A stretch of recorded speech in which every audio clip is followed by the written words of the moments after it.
Friends, எல்லாரும் நல்லா இருக்கீங்களா? இந்த சமையல் சேனல் வழியா உங்க எல்லாரையும் சந்திக்கிறதுல மிக்க மகிழ்ச்சிங்க. சிம்பிளான சமையல், எக்ஸலண்டான டேஸ்ட்டை வரணும்னா நம்ம சேனலை தொடர்ந்து பாருங்க. உங்களோட கருத்துக்களை கமெண்ட் செக்ஷன்ல போஸ்ட் பண்ண மறக்காதீங்க. வாங்க கிச்சனுக்கு போகலாம், சுவையா ஆரோக்கியமா சமைக்கலாம். இப்போ நம்ம செய்ய போகிறது ஒரு தக்காளி சட்னி தாங்க. ஆல்ரெடி நம்ம சேனலில் ஒரு தக்காளி சட்னி ரெசிபி அப்லோட் பண்ணியிருக்கோம். அந்த சட்னி 10 நாள் வரைக்கும் கூட வச்சு யூஸ் பண்ணலாம்.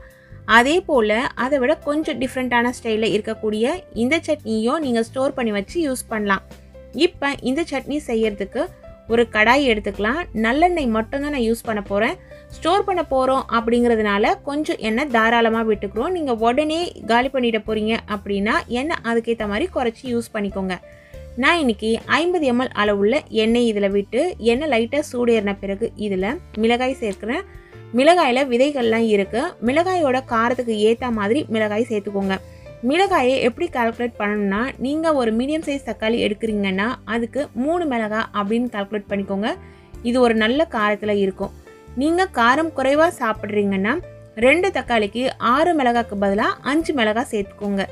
அதே போல் மிளகாயோட காரத்துக்கு ஏற்ற மாதிரி தான் காரம் நீங்கள் செலக்ட் பண்ண வேண்டியிருக்கும். அது நீங்கள் அட்ஜஸ்ட் பண்ணி பார்த்துக்கோங்க. பூண்டு பற்கள் இதில் ஒரு 6-7 பூண்டு பற்கள் சேர்த்துக்கலாம். மிளகாய் நான் இப்போ காமிச்ச மாதிரி நல்லா கரெக்டாக அப்படியே லைட்டாக சூடேறி அந்த கலர் லைட்டாக மாறணும். அந்த சமயத்தில் எடுத்து வச்சுருங்க. பூண்டு பற்கள் இது போல் கோல்டன் கலரில் சேஞ்ச் ஆகணும். ஒரு மீடியம் சைஸில் இருக்கிற வெங்காயம் ரஃப்பாக கட் பண்ணி எடுத்து சேர்த்துருங்க. வெங்காயம் சேர்த்த உடனேயே ஸ்டவ்வை கொஞ்சம் தீ அதிகப்படுத்தி வச்சு நம்ம வதக்கிக்கலாம். நல்லெண்ணெயில் செய்யும்பொழுது எண்ணெய் நம்ம கூடுதலாக பயன்படுத்தினாலும் அது நம்மளோட உடம்புக்கு ரொம்ப ப்ராப்ளம் க்ரியேட் பண்ணாது. அதனால நீங்கள் உங்களுக்கு பிடிச்ச எண்ணெயை பார்த்து அட்ஜஸ்ட் பண்ணி சேர்த்துக்கோங்க.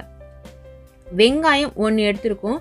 அந்த வெங்காயத்தோட சைஸ்லேயே மீடியம் சைஸ் வெங்காயம் 1 எடுத்தேன். அதே போல் மீடியம் சைஸில் இருக்க தக்காளி 5 தக்காளி எடுத்திருக்கேன். நான் 5 இல்லை 6 தக்காளி வரைக்கும் நீங்கள் யூஸ் பண்ணிக்கலாம். தேவையான அளவு உப்பு சேர்த்துக்கோங்க. உப்பு ஒரு 3/4 டேபிள் ஸ்பூன் அளவு சேர்த்துருக்கேன்.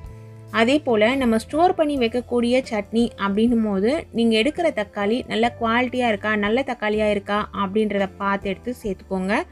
கொஞ்சம் தக்காளி நசுங்கி இல்லை கொஞ்சம் ஸ்மெல் வர மாதிரி இருந்துச்சு அப்படின்னா அந்த தக்காளியெல்லாம் சேர்க்காதீங்க. கலந்து விட்டுட்டு மிதமான தீயில வச்சு தட்டு போட்டு மூடி இந்த தக்காளி எல்லாம் நல்லா குழைவாக வேகணும். அது வரைக்கும் நல்லா கலந்து விட்டு வேக வச்சு எடுத்துக்கோங்க. தண்ணி எதுவுமே நம்ம சேர்க்கணும் அப்படிங்கிற அவசியம் இல்லை. தக்காளியில் இருக்க அந்த தண்ணியே நமக்கு போதுமான அளவாக இருக்கும். இந்த அளவு நல்லா குழைவாக வெந்த பிறகு ஸ்டவ்வை சுவிட்ச் ஆஃப் பண்ணிவிட்டு நல்லா ஆற விட்டுடலாம். இது ஆறின பிறகு நம்ம அரைக்க போகிறோம்.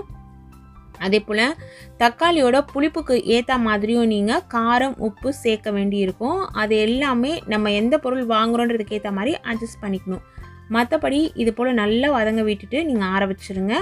இதில் நம்ம ஏற்கனவே வறுத்து வச்ச மிளகாயை சேர்த்துட்டோம் மிக்ஸி ஜாரில். இதனோடையே நான் தக்காளி வெங்காயம் பூண்டு வதக்கி வச்சுருக்கோம் இல்லைங்களா, அதை ஆறிடுச்சு, அதை சேர்க்குறேன். நீங்கள் இந்த மிளகாவை ஃபஸ்ட்டு நல்லா அரைச்சிட்டு அதுக்கப்புறம் கூட இந்த வதக்கின பொருட்களை சேர்த்துக்கலாம்.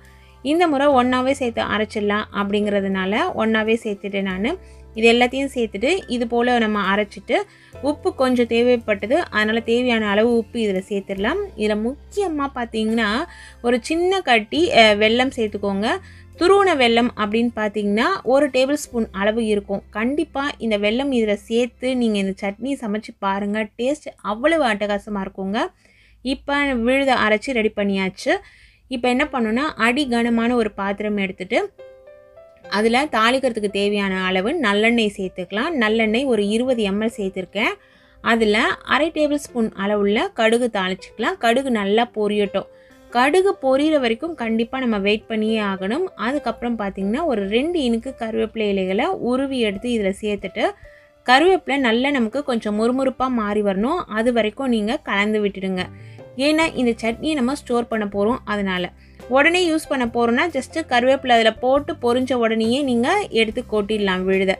இதில் மிக்ஸி ஜாரில் கொஞ்சமாக தண்ணி விட்டு அலசி அந்த தண்ணியும் இதில் எடுத்து சேர்த்து இது எல்லாத்தையும் நல்லா சேர்த்து கலந்து விட்டுட்டு நல்லா இந்த சட்னி சுருள நமக்கு வரணும். அதாவது மீடியம் ஃப்ளேமுக்கும் லோ ஃப்ளேமுக்கும் நடுவில் வச்சுட்டு நல்லா சட்னியை கொதிக்க விடுங்க. அப்போ தான் நம்ம சேர்த்த எண்ணெய் எல்லாமே இதில் தனியாக பிரிஞ்சு வரும். அது வரைக்கும் நீங்கள் இதை சுருங்க விட்டுட்டு எடுத்து ஸ்டோர் பண்ணி வச்சிங்கன்னா 10 நாளைக்கு இந்த சட்னியை சூப்பராக யூஸ் பண்ணிக்கலாங்க. இந்த சட்னி இட்லி, தோசை, பூரி, சப்பாத்தி, கலந்த சாதம் வகைகள் இது எல்லாத்துக்குமே ஒரு சூப்பர் காம்பினேஷனாக இருக்கும்.